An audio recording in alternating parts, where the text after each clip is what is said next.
how you can help with suicide prevention efforts. That's tnprevention.org, a public service announcement of the Tennessee Suicide Prevention Network and this station. You're listening to Paul Feinbaum on ESPN Cleveland 101.3. The Drive is coming up. The ESPN Cleveland 101.3 lineup is supplied by Wholesale Supply Group. WholesaleSupply.us. This is Thomas Williams with Mountain View Nissan of Cleveland. Stop by today and take advantage of Bradley County's largest pre-owned inventory, or visit cleveland-nissan.com, home of the lifetime warranty.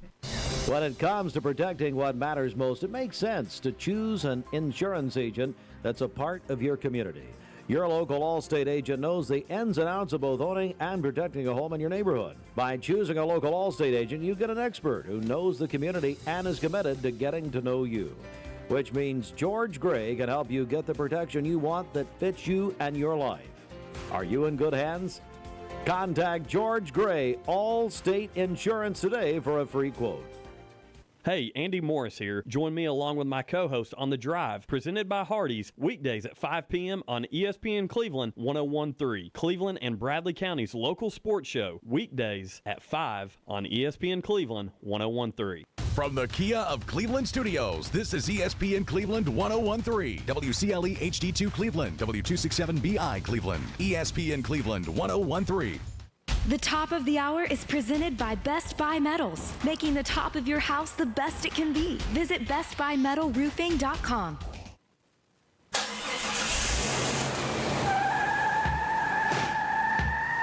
It's time for The Drive on ESPN Cleveland 101.3, presented by Hardees. We will bring you nonstop sports news from the national and local scene and everything in between. So buckle up and join in on the conversation. It's The Drive. Don't take no style. Got a thirst for killing. You are listening to The Drive here on ESPN Cleveland. I hope everyone out there is having a good Tuesday. It is a steamer outside. I looked at my car temperature. It was at 100 degrees about an hour ago. And yes, and it felt like it, man. It was brutal outside. I know. All these football teams, there's no way that they're getting to practice outside today, which is, it's unfortunate because it's that time of year, but you also, player safety is huge, and that's, what comes first for sure. But it is a hot one, man. Oh my gosh. Even yesterday, I remember walking out of the house after it just sprinkled like a tiny bit and thought, this has got to be what hell feels like. Yeah. Of course, people like us that wear glasses, your glasses just steam up when you walk outside, but you get in a nice, cool air conditioning, and they clear right up. You feel like you've become a regular person again because you can see. We plan this show out pretty good just about every day, but every now and then something happens to where you're like, nope, change of plans. We've got a new lead story. And by the way, we are going to have Phil Steele is going to be joining us around about 5:15 today. And we're going to talk to him about college football, lots of stuff, topics about college football. But college football is going to lead off the show today because big name up in Knoxville today, Boo Carter. We talked about him last week, Jacob. We got conflicting stories. I was hearing certain things out there in Knoxville from the media that this stuff's being overblown. It's not as bad as it seems. And then you get other people saying he might leave the program. So we didn't really know what was going on with him. Yeah, it's definitely been in limbo land. And you know how X works. You know how Facebook works. Things just start rolling downhill, and you never know what the actual story is. But today, Josh Heupel at his press conference went ahead and got it out of the way early. We're going to go ahead and play that clip for you. We're going to play about the first really 4 or 5 minutes of it because I'll be honest, Boo Carter is the center of conversation throughout that entire time. All right, let's go ahead and let's listen to see what Josh Heupel had to say about Boo Carter. Great to be back. Excited to get to training camp with these guys. Next phase of us preparing ourselves for football, and can't wait to get out on the field with these guys tomorrow. Excited, proud of the work that they put in. You start this journey as they come back in January through your winter, spring, summer. proud of what we've done or what our players have done, leadership that we have inside of our locker room. And now it's about taking the next step and taking steps every single day, competing to be our best individually and collectively as a group. Got great leadership on this team. I know at some point I'm going to get a question about Boo, so I'm going to address that right now. Boo is a part of our team here. There's some things that he's got to accomplish to get back on the field with us. Don't have a set timeline on that. Our leadership council has been a part of those things, those discussions with me and with Boo. I'm proud of what they've done. They care and love Boo and, want him to be his best too. And through this, I think Boo sees that as well. And, at the end of the day, us collectively continuing to grow here through the course of training camp. I will be the one that will take questions on Boo, and that's today and here throughout the beginning part of training camp as well. But proud of how our team has handled those things, and ultimately we'll handle those things internally. I'm not going to get into details on everything. So excited to roll. You guys are going to get a chance to hear from some of our staff and players today, but everybody in the building's ready to go for tomorrow. So with that, let's open it up. Questions? We have mics on each side. We'll start with Brent up front. Yeah, Josh, how much dialogue over this month have you had with Boo, and kind of what's your policy with players not being around for, quote, summer volunteer workouts? Do you have a set policy on if they go work out with their trainer or somebody else? How does that work? Yeah, and end of the day, it's a requirement to be here, be a part of what we're doing. There's a lot of information out of there, out in the world. Some of it's correct, some of it's not. I'm not going to address everything. Over the last week, we're disappointed with how some things were handled. At the end of the day, you have a conversation.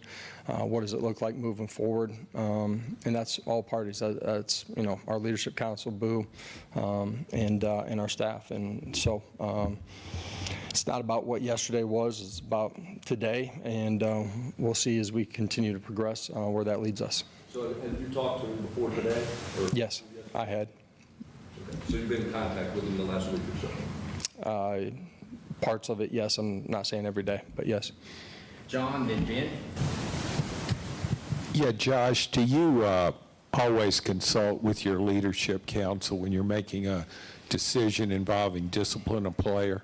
I think always is probably a stronger word than I would say always. My wife would tell you would get me into trouble.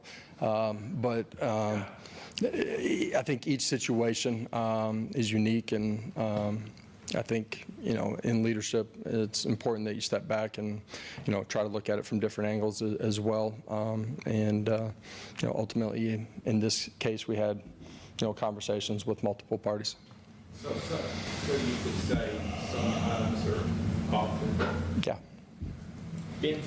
Josh, what gives you confidence that your leadership council will welcome back Boo with open arms, and that his return won't impact the locker room or the leadership or your culture? Yeah. Well, you guys on leadership council, I know it's true in the locker room too. They care about the person, care and love for him, and want him to be his best. I think that starts in life, through the conversations we've had with him, and then that parlays itself onto the football side of it as well. So I'm not worried about the chemistry. At the end of the day, there's standards that we all have to meet, and that's everybody in the building.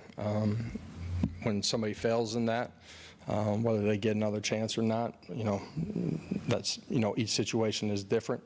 But ultimately, Boo's got to meet those standards here as we move forward. And with that, now we got to hear the Josh Heupel side of things. I think this is very interesting. Here's a couple of things he said. He says there are some things that he's got to accomplish to get back on the field with us. Well, we don't know what those things are going to be, and it sounds to me like it's more than one. Yeah, it sounds like the leadership council has kind of come up with some things that he's going to have to do before he's able to.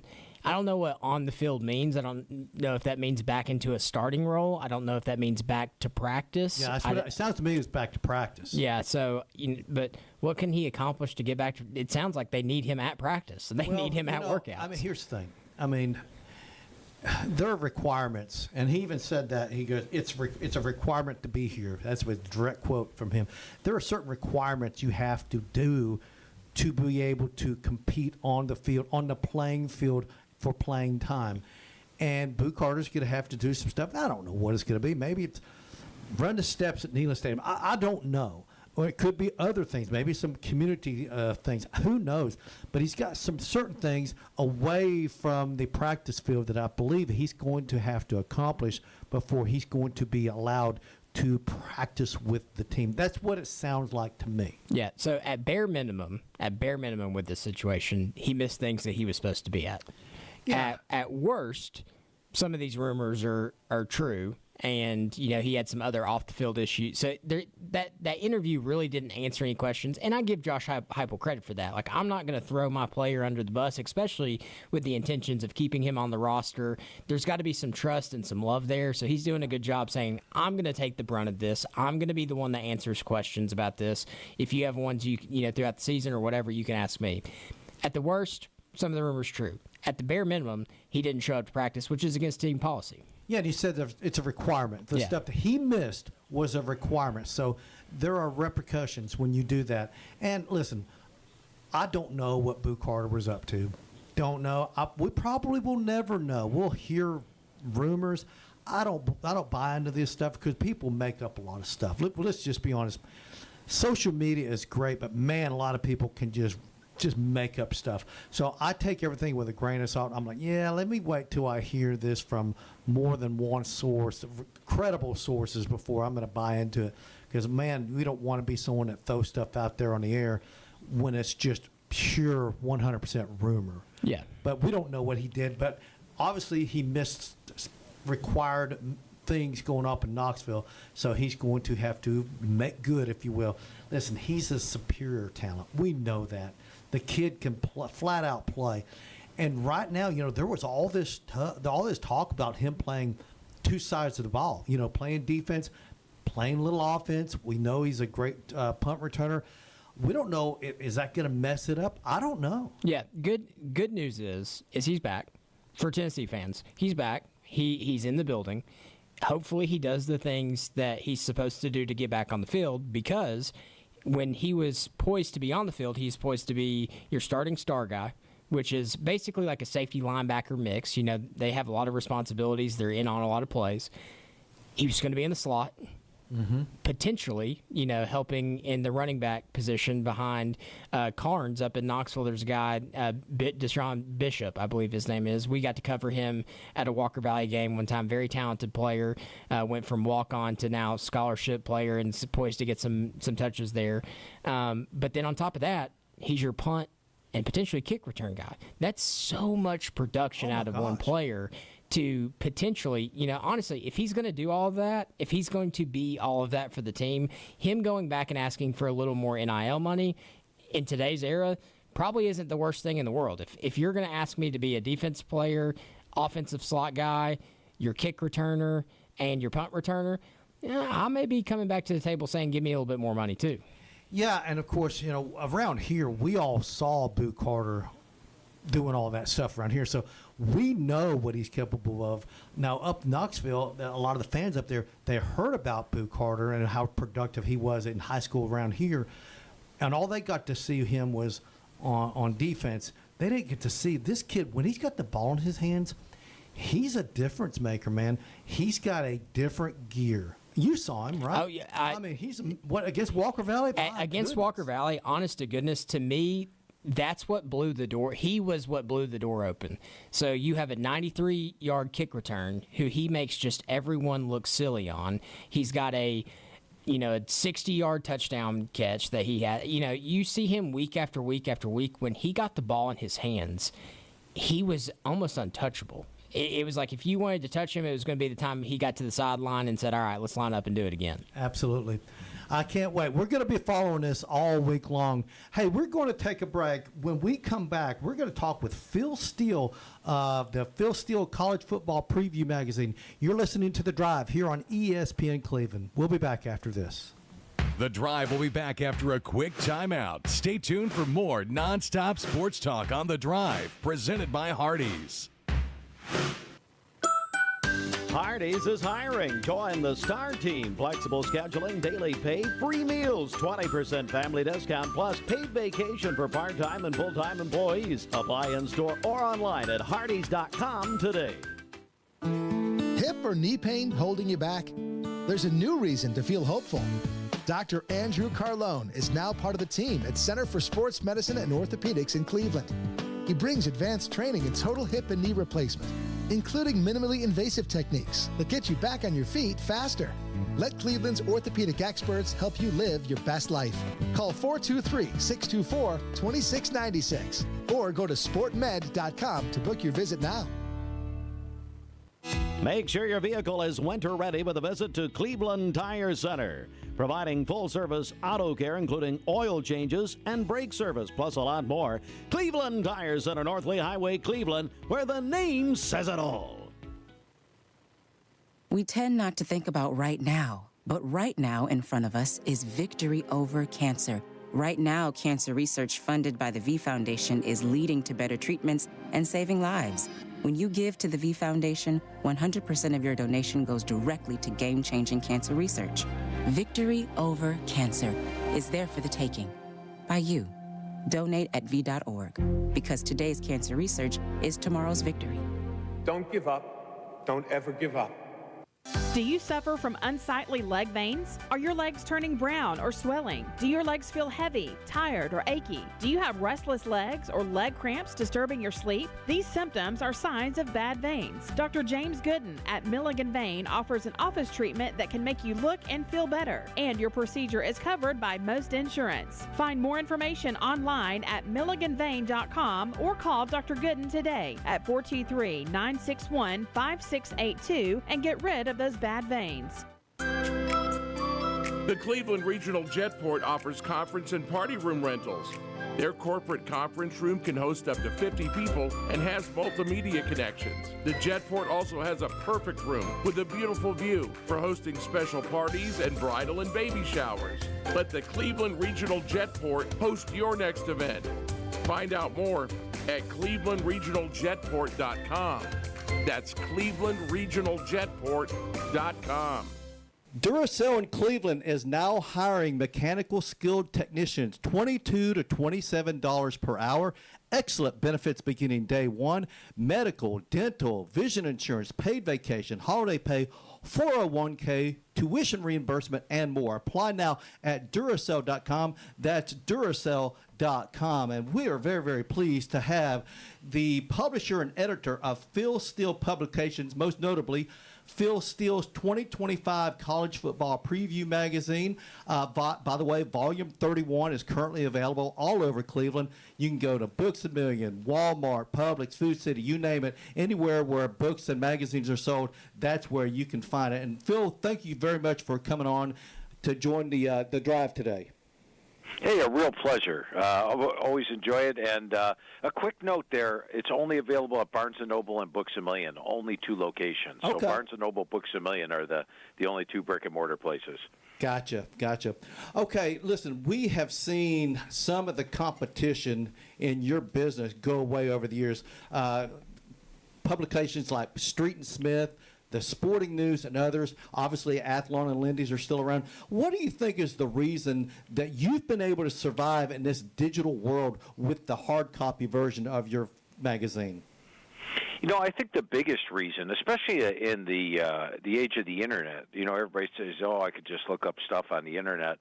But really, the magazine is like getting 136 media guides rolled into one. And if you wanted to go look up stuff on the Internet, who's the top rusher for this team, who did this stat-wise last year, what was the score from 3 years ago, all the schools' websites are set up differently, and you're probably 5-6 clicks away from finding the information. Meanwhile, my magazine's laid out in the same format on every page, and it's been that way. So you could close your eyes and say, hey, I need a score from 2 years ago. Boom, you know exactly where to look. Who's the starting left tackle? You know exactly where to look. It's actually quicker and easier to use than the Internet, and it's also pretty hefty. It's 360 pages. But, it seems like once you get your hands on a copy of it, you need it for the entire season, and it's something you refer to all season long. So I'd say quicker and easier reference than even the Internet, and that's one of the main reasons for its longevity. Phil, Andy here. One thing that I've noticed, and as I read through your magazine, it sounds like now you guys are going to press a little bit later than usual. I believe you guys go to press in June, so you can make sure you get all the transfer portal stuff as accurate as possible. Yeah, that was big, and it's something we changed a few years back with this portal, especially now that there's a second portal window. Let's go to one portal window, huh? I know the coaches want it, and I know damn sure Phil Steele wants one portal window. But, we actually wait 5 weeks until the portal has been closed, 5 weeks after the portal's been closed. That way we capture all the moves. So there's nobody left out there after 5 weeks that's worth signing. I mean, it happens so quickly in the portal that we are able to capture it all. But, yes, it means going to the press a little bit later. You know, it's interesting, going back to Jim's comment, Andy, and that is the magazines, what they used to be. Joe Del Popolo got me into the magazine business in 1995. He was Game Plan, and he told me at that time, he goes, you have to be the first one on the newsstand. Everybody buys it. Second one on the newsstand, people buy it. After that, they might not buy your publication, so be the first one out. Well, we're the last one out, but it hasn't affected us because we've got all the up-to-date and latest information. Phil, this is Jacob. Just thumbing through your magazine, the amount of information in here is wild. As a Georgia fan, I love being able to go to the Georgia section and just look through all of the vast information from years prior and all the things that you have on there. How long does it take you to put all this information together with all of these teams? Yeah, a couple weeks. No, it's a completely different, Jacob. But we start actually the Sunday after Thanksgiving, when some team's season is complete, and we do I do the first write-through process of the magazine, which is read through every article that was written about that team for the entire year. I get it completely fresh in my head, and then I write for each position. What kind of shape were they heading into last year? What happened last year? What kind of shape are they heading into next year? And I do that for each and every 136 teams. Then the second write-through is once we get the spring rosters, the freshmen have all been signed, the transfer portal's been moved. I don't have to rewrite the first two parts of that because what kind of shape were they heading into last year, what happened last year, that's not going to change. But now there is major write-throughs on, hey, this is the shape of the team for this year. And the third write-through is actually after I talk to the head coaches. And I tried to talk to all 136, but I think we get to about 125, 126. That's all we can cram in there in the 1 month of time that we have to talk to the coaches. And then you rewrite the third section again, how I feel about each one, update all my power ratings, get it out. It's 7 months of work. And that last month, May and into June now, has turned out to be really hectic with that second transfer portal, Jacob. We're talking to Phil Steele, the publisher and editor of Phil Steele's 2025 College Football Preview Magazine. Now, Phil, educate me here. You've got a preseason top 40, but you also have your 2025 Power Poll. And here's a couple examples. You've got Boise State, number 15 in your preseason top 40, but they're 47 in the Power Poll. Toledo, number 25 in the preseason top 40, 68 in the Power Poll. Liberty, 39 in your top 40, 81st in your Power Poll. What is the difference between your preseason top 40 and your Power Poll? Yeah, the Power Poll is basically the strength of each team. And in reality, if you threw Boise, which I have number 47 in the country, into a Power 4 conference, they wouldn't be finishing the season at 12-0 or 11-1. They'd have a weaker record because if you look at them overall talent-wise, they wouldn't really match up in that respect. Same thing with Toledo, as mentioned. But my actual top 40 is where I think the teams are going to finish at the end of the year playing the schedule they're playing. So if you take a look at a team like Toledo this year, where, I have them ranked number 68 in the country, and they would struggle in a Power 4 conference. But when you look at their schedule this year, like last year, they beat Mississippi State. They actually outplayed Mississippi State at the line of scrimmage, which was really surprising in that game. This year they open up with at Kentucky, and I think if they can somehow get past Kentucky in the opener, they'd probably be favored in all the rest of their games this year. So you're looking at a Toledo team that's going to finish 11-1, potentially 12-0, potentially be a playoff spot. That's why I've got them in my top 25. But talent-wise, they are number 68, which is where the power poll is. And I do that because there are two ways of looking at the team. Gotcha. Hey, Phil, Andy here once again. One of my personal favorite parts of your magazine are when you go and look at all the different polls. My personal favorite, though, is the toughest schedules and the toughest conferences. You go through with a fine-tooth comb and make your predictions. Going over to page 27, you've got Phil Steele's 2025 toughest schedules. And for our listeners, I want to go ahead. I've got the magazine right here in front of me. You've got now Jim. I'm going to give you some background here. Jim's a big Ohio State guy. I'm a big Notre Dame guy, and of course Jacob, as he said, is a Georgia guy. You've got Notre Dame at 22, Ohio State at 24, Georgia at 44, and Tennessee at 47 as far as toughest schedules. And sitting at the very top, Wisconsin at number 1. How much time just for that alone does it take for you to get? I know you've got a formula, you've got a computer. Kind of let our listeners know that process. Yeah, and I have 9 different sets of power ratings. I play them into the computer.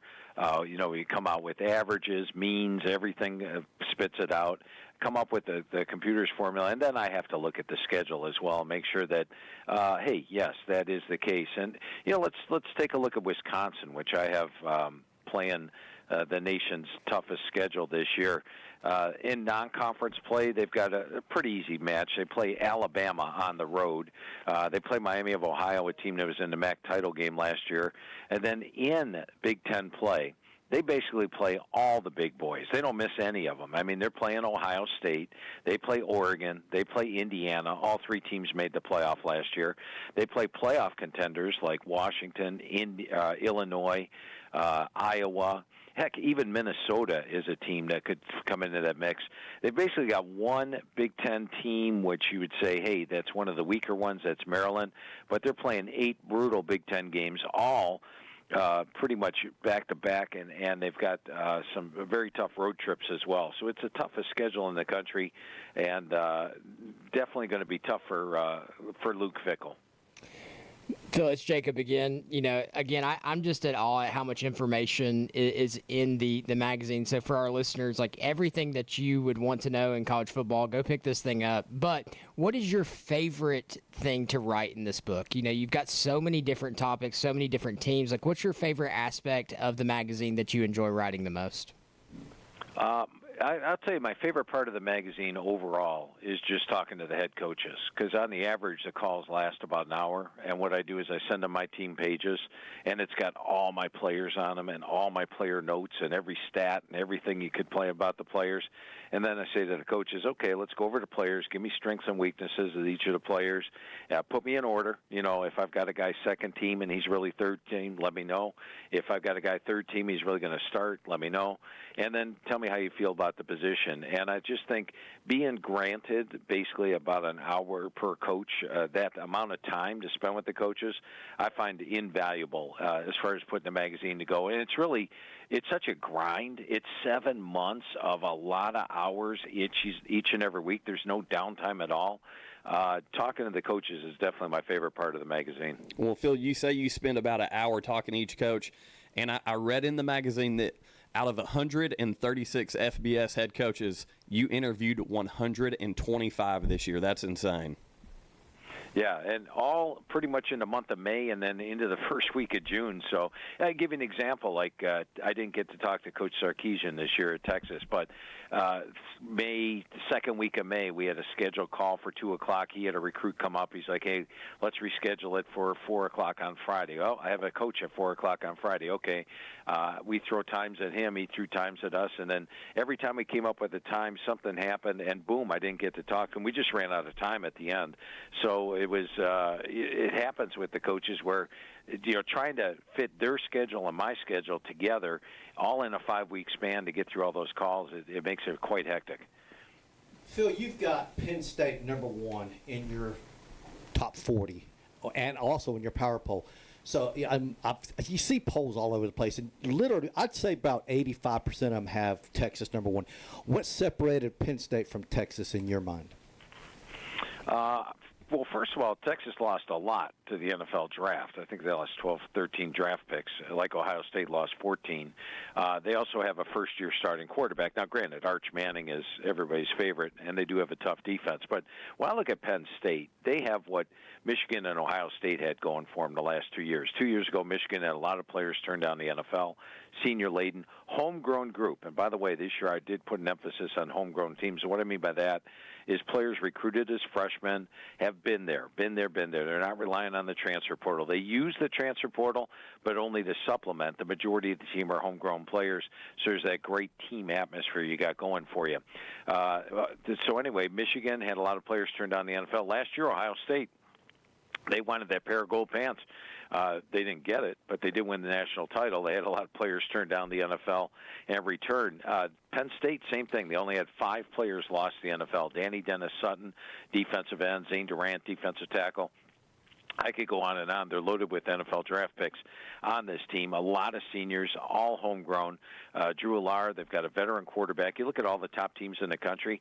How many return a veteran quarterback? Well, Penn State does. Clemson does. Other than that, not a lot of teams. You look at a running back core. They've got Nicholas Singleton, Katron Allen. Keep your eyes on Quentin Martin and Corey Smith. 2 years from now, we're going to be talking about them like Singleton and Allen. They were both super high recruits out of high school. They've got their feet wet a little bit last year, and I think that gives them the deepest running back core in the country. Offensive line, I rated #1 in the country. Now, receivers was probably their weakness, wide receivers, but they addressed that in the portal. They bring in Kyron Hudson from USC, Trevor Pena from Syracuse, Devontae Ross from Troy.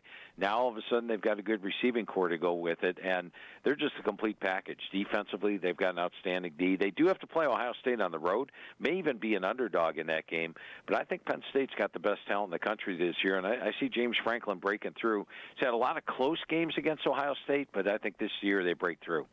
Once again, we're joined by Phil Steele, the creator of Phil Steele's College Football Preseason Magazine. Been going strong for 31 years, correct, Phil? Yeah, I started when I was 10. I'm sure it seems that way. I'm sure it does. You can also go to philsteele.com. Check out the digital copy as well. Highly recommend. Phil, diving in specifically for our listeners in this area, the SEC on page 52, you've got Phil's 2025 forecast. You've got the Bulldogs sitting at #1, edging out Texas. We know across the country, a lot of people, Jim even mentioned it, very high on Texas. What gave Georgia the edge over Texas? And your predictions also, you've got Tennessee sitting at #7, and we know the big question mark at quarterback that they have now with Joey Aguilar coming in. What are your predictions on the Volunteers as well? Yeah, and this goes to a topic we touched on earlier, the difference between the power poll and where to predict the players. If you look at the power poll, I've got Texas rated #3 in the country and Georgia #7. So now you're saying, well, how did you pick Georgia over Texas? And then the answer is schedule. And, look at Texas and Oklahoma, for example. They both came into the SEC last year. Oklahoma played the toughest schedule in the SEC. Texas played the easiest. Texas and Missouri both had the softest schedules in the SEC.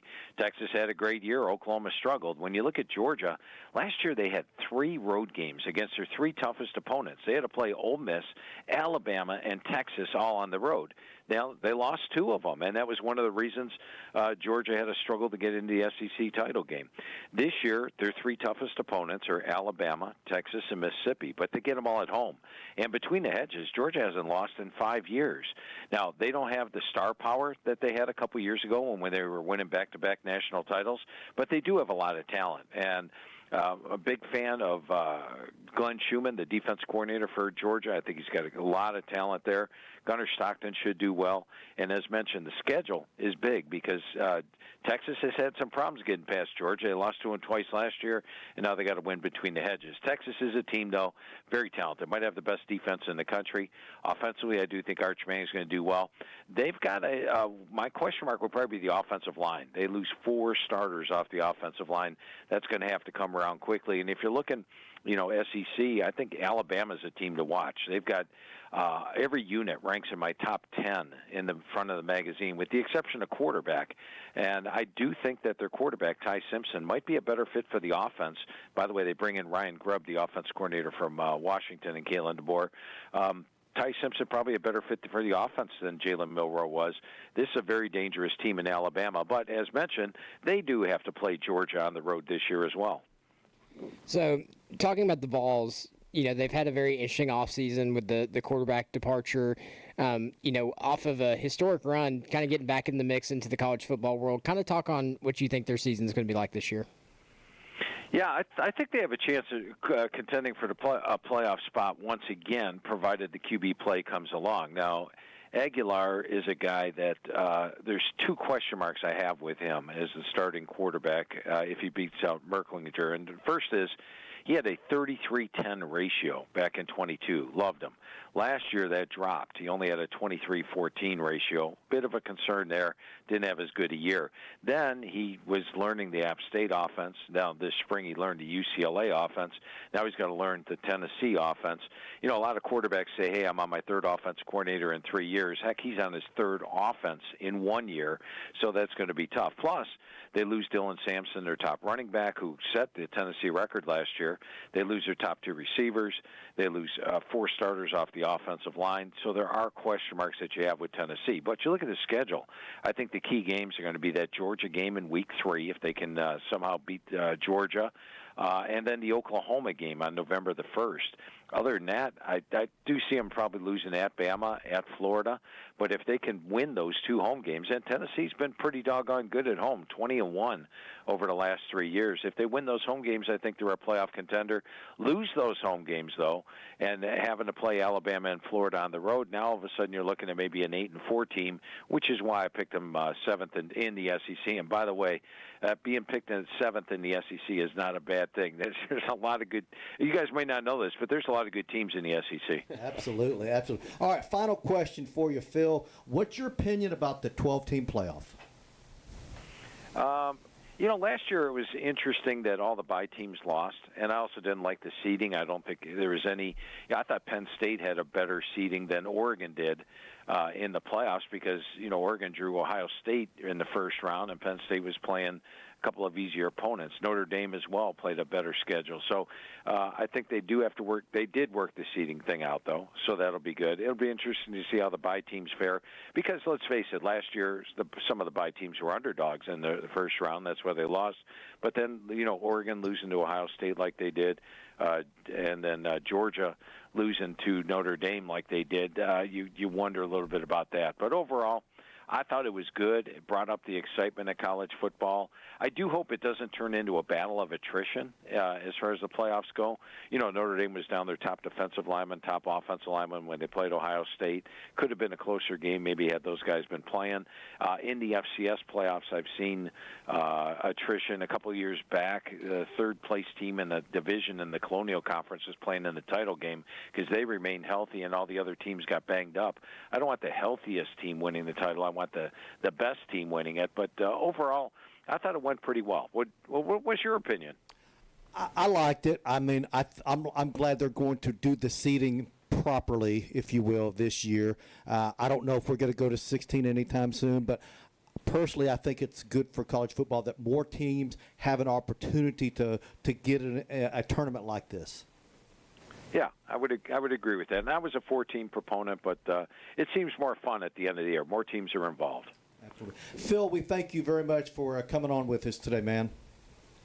Hey, I appreciate it. And remember, the magazine is only available at Barnes & Noble and Books A Million for brick and mortar, or you can go online and get it at philsteele.com. And if you go to philsteele.com, I charge you a shipping charge. But we also give you the digital magazine absolutely free. And we actually update the digital magazine all the way through September. So Barnes & Noble, Books A Million, philsteele.com. But always enjoy doing shows in Cleveland, guys, because that's where I'm from. Oh, I'm from Cleveland, Ohio. You guys are Cleveland, Tennessee. But at least we got from the same city, huh? Basically. Absolutely, man. Thanks a lot, Phil. All right, a lot of fun talking football with you guys. Thanks, Phil. Listen. So the magazine, go to Books A Million right down the street here. It's available there. Barnes & Noble, like you said, a Hamilton Place. You can go down there and get it too. So, yeah, it's a great magazine. I think anyone that is a college football fan, this is a must-have. Once you dive into it, I tell you what, you get sucked in, going down some rabbit holes, looking at some things of the past. Started this thing in 1995, and it was ahead of its time in 95. So each year, it's definitely my go-to, my favorite. Well, you can tell, like, there's people that just write things into magazines, and then there's people who know their stuff. I don't know that I've ever talked to someone that could just recall information like that guy just did. Phil, just off the top of his dome, went down rosters. And when you spend 125 hours talking to coaches, I guess you start logging some of that stuff into your memory. But I don't know that I've ever spoken with somebody that is more knowledgeable about the sport and who's playing and the stats about it. That was a really neat interview. Once again, we were joined by Phil Steele, College Football 25 Preview Magazine. Check it out, Barnes & Noble and Books A Million. With that, we're going to take a quick break here on The Drive on ESPN Cleveland 101.3. Listen to the Alon Exchange, hosted by financial professionals Jay and Brittany Hagee, owners of Alon Planning Partners. Each week, they discuss all things financial and answer your questions about investing, preparing for retirement, paying down debt, and more. The Alon Exchange, Saturdays at 7 a.m. on ESPN Cleveland 101.3. ESPN Cleveland 101.3 is powered by Duracell. Not all composite decking is the same. Enjoy life's beautiful moments on an equally beautiful composite deck. Envision's products feature deep, non-repeating grains and distinct colors throughout each pour, offering a truly unique appearance unlike anything else on the market. Learn more and find inspiration for your project at Cleveland Plywood. Cleveland Plywood Company, 2700 20th Street Northeast in Cleveland.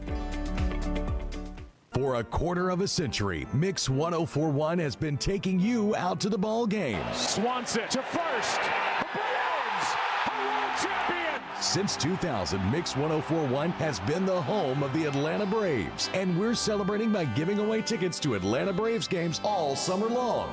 Listen for your chance to call or text to qualify. You can also register at the Mix socials on Facebook and Instagram.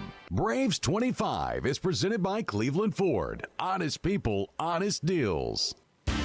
The NASCAR Cup Series is back at the Indianapolis Motor Speedway. Larson able to pull away from Tyler Reddick, side by side for the lead into one. Ryan Blaney, though, is going to hang tough on the outside for Team Penske. They'll go door to door entering turn number one, but Kyle Larson is too strong, takes the race lead out of turn one. Listen to the Brickyard 400 live this Sunday. Cleveland Tire Center, locally owned and operated for over 45 years. Cleveland Tire, your one-stop auto care shop in Cleveland. North Lee Highway, where the name says it all.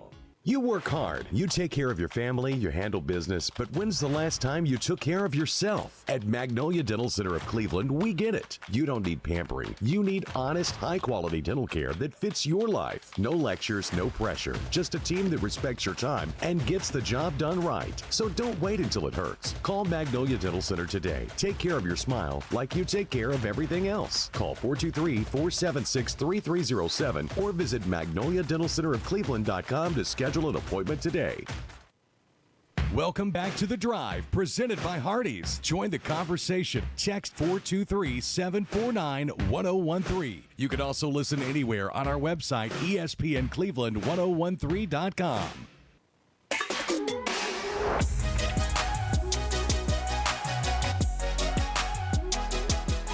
When it comes to Mayfield Dairy Ice Cream, you'll never have a boring bite. Their limited edition ice creams, cherry, chocolate chip, and banana pudding, are inspired by traditional Southern recipes and seasonal favorites. Pick some up today at your local grocery store. And with that, we're going to talk a little bit of Atlanta Braves baseball. Of course, the Braves get the win over the Royals last night at Kauffman Stadium, 10-7. And the Braves, they've been struggling. We know that, but they played a Kansas City team that was pretty desperate for. They had Rich Hill on the mound. Was he 43, 44? Jim, I don't want to hear about desperate people on the mound. If there's a group that is desperate for people on the mound, it is the Atlanta Braves. Yeah, you're right. You're 100% correct there. But they did have Spencer Strider yesterday. Yeah, so it is nice being able to roll him out once every 5 days. Exactly. And still, the Braves gave up a boatload of runs there late in the game. But they had a big lead, and they were able to withstand with a little bit of a Kansas City comeback try, if you will. But the Braves tonight, you got Lugo on the mound for the Royals, and you got Fetty, the Braves, they just picked him up. He's on the mound for the Braves. He is 3-10 with a 5.22 ERA. Lugo with the Royals is 7-5 with a 2.95 ERA. So it looks on paper, it looks like to be an advantage for the Royals. But hey, you never know. You never know. So listen, this Braves team.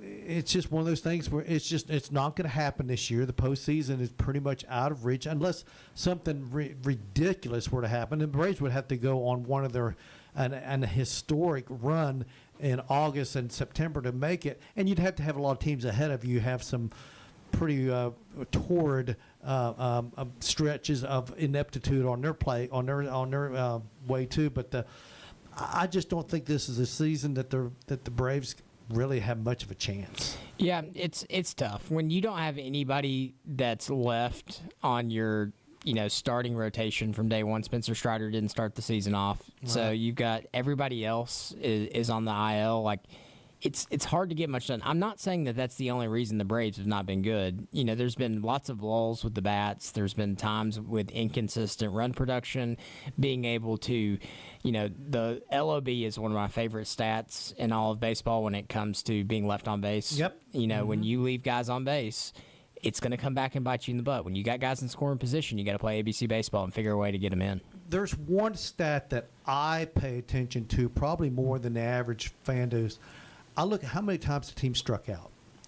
Last night, the Braves struck as a team 4 times. That's a great one. They're putting the ball in play. When you put the ball in play, a lot of good things can happen.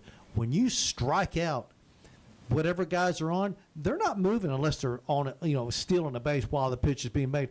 But if you just put that ball in play, so many more positive things can happen. One of my favorite Barry Bonds quotes is he's talking about facing a pitcher. And when he goes up there, if he hits the ball and the left fielder catches it, the pitcher didn't get him out. He just so happened to hit it to left field and he got out.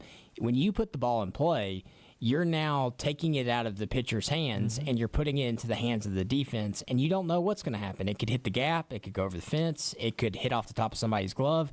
Good things can happen, but you first have to start with making contact and putting it in play. Of course, you've coached youth baseball, and we know the big thing in youth baseball is put it in play because they got to do 2 things.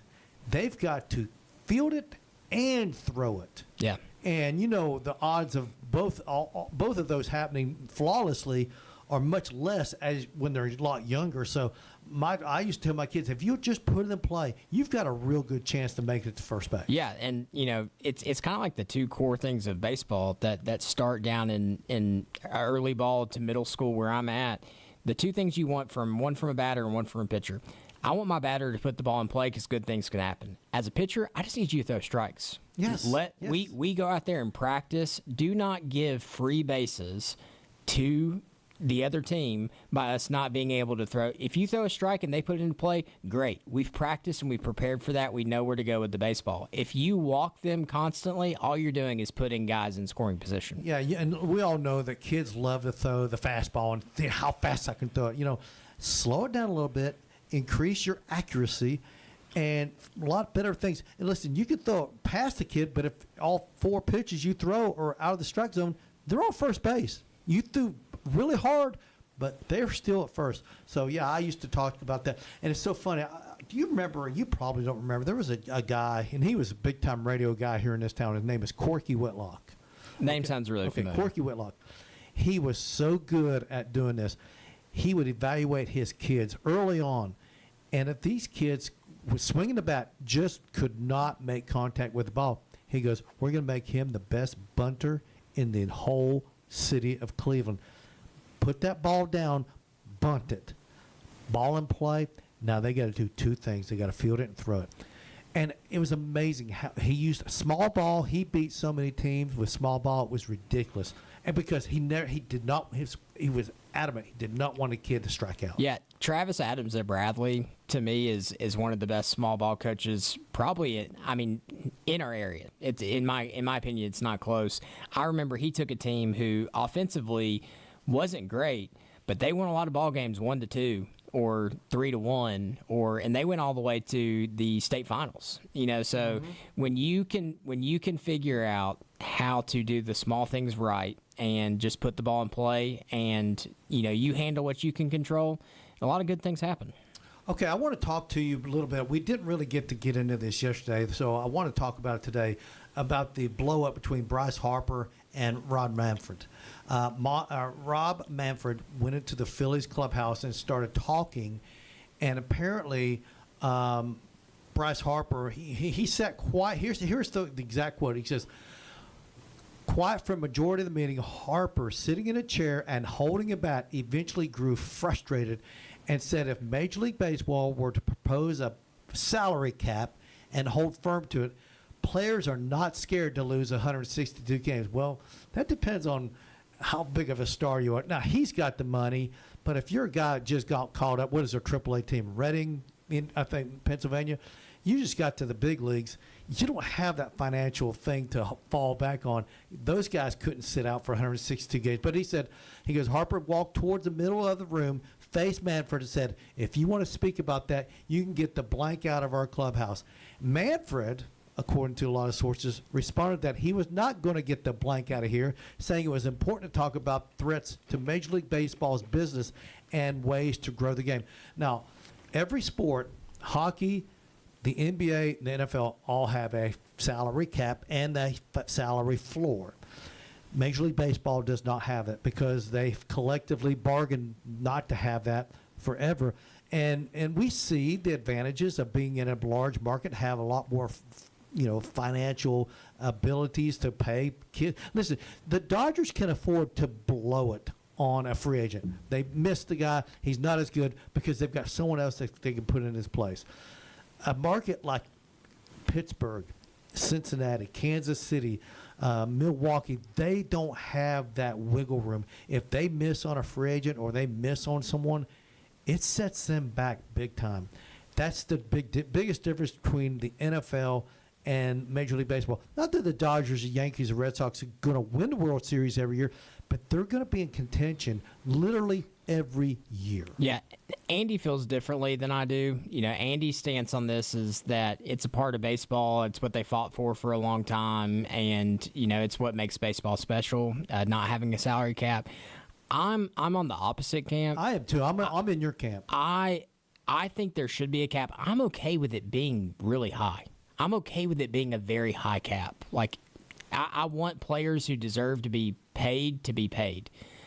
But to me, it gets to the point where forever we're just going to have the Dodgers, the Yankees, the Cubs, and these people just blow money, and anytime free agency. And they can afford it. Because they can afford it, right?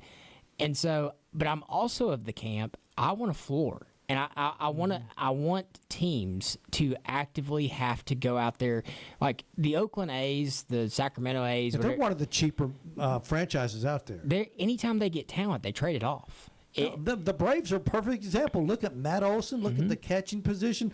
The Braves have made a living off of former Oakland players. Right, and if I were a betting man, Paul Skeens is gone as soon as his rookie contract comes up. It's teams like that I'm tired of watching. Like, you've got a guy that you should pay because you want to be competitive and you want to win championships, but you don't because you would rather put it on a budget and try to, to me, make the ceiling high, make the floor reasonable, and should Juan Soto be making is what he does on a baseball field worth $700 million? I don't know. I mean, I can't really evaluate that, but it's a touchy subject for sure. Here's the thing. I'm a Reds fan, and a few years back, the Reds sunk a ton of money into Joey Votto. A ton of money. He was a Reds he was a lifer. But after they did that, they didn't have the wiggle room to sign anyone else.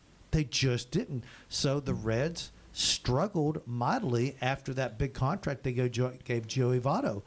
And my thing about L.A. De La Cruz, who I think is one of the premier talents in all of Major League Baseball right now, is that at some point, pretty soon, there's going to be some negotiations starting to go on.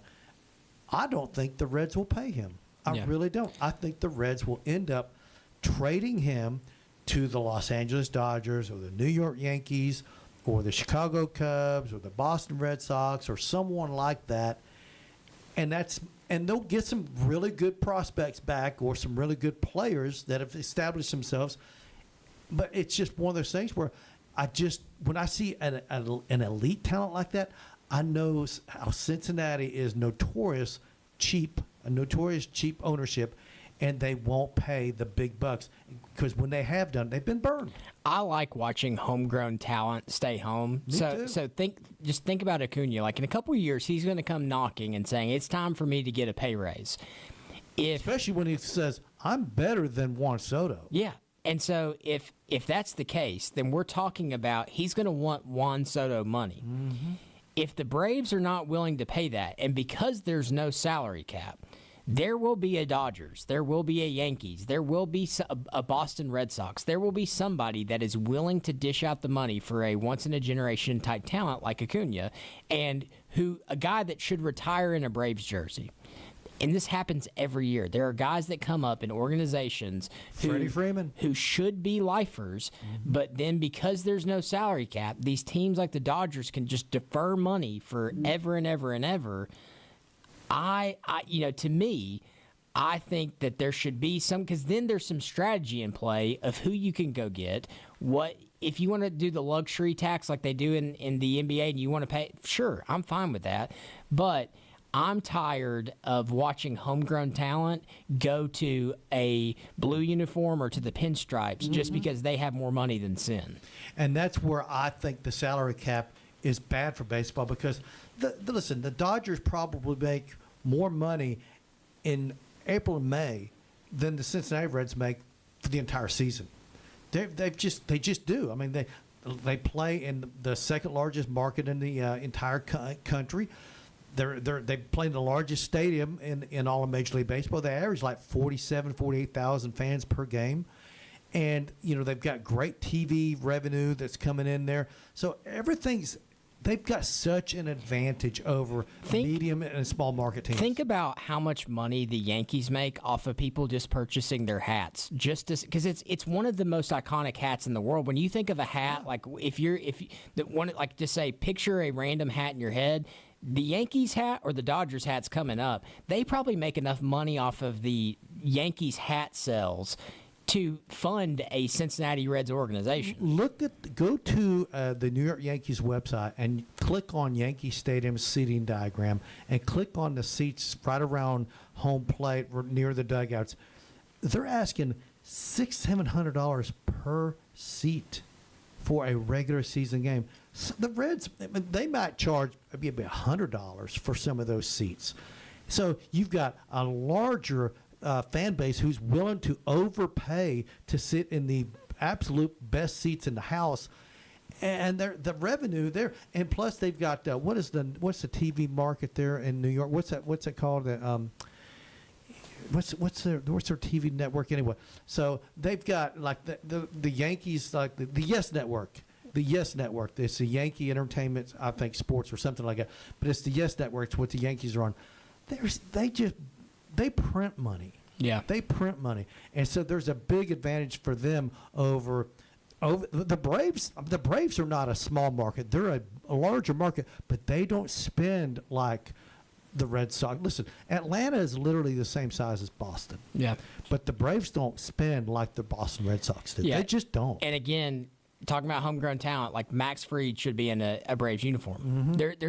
There's no excuse. But at the end of the day, there's teams out there like the Yankees that are willing to pay whatever it takes to win, and teams like the Braves, who are controlled by Liberty Media, have their hands cuffed, even though they make enough money in the Battery alone in a year to have a whole roster. Think about how much money pours through, and Atlanta owns all of it. Yeah, and a lot of ball teams are looking at that exact same thing, and they're like, hey, we could build something like that around our ballpark. And they're doing it. I know. L.A. tried to throw some shots during the World Series, and then they went down there and realized, what kind of atmosphere that actually hosts. But you talk about the business side of things, the amount of money that they rake through the Battery in the year. Have you ever been to the Battery? I have, I've been to a couple games at Have you ever been during, not a day of a game, just a off day? No, it's still buzzing, man. Every game I've ever been to at what was SunTrust, then at Truist, has been a day game. I've not been to a night game out there. So to get there early and walk around and really enjoy the entire environment. I've been to the Battery in the off season to go buy a World Series jersey. I've been a couple different times, but to go down and eat, there's the shops are full. It's like its own little town. Yeah. And so they're making money year-round on this place. And so they should be operating like a large market team. Instead, guys like Max Fried, Freddie Freeman, Dansby Swanson are all now in different jerseys because we're not willing to dish out some money, and that just frustrates me. Yeah, it is frustrating. Man, I tell you what, this show has flown by. Hope everyone out there enjoyed the interview with Phil Steele. We thank him a lot for coming on. He just did a great job, and he knows his college football better than anyone. Hey, this has been The Drive on ESPN Cleveland. We'll see everyone at 5 o'clock tomorrow.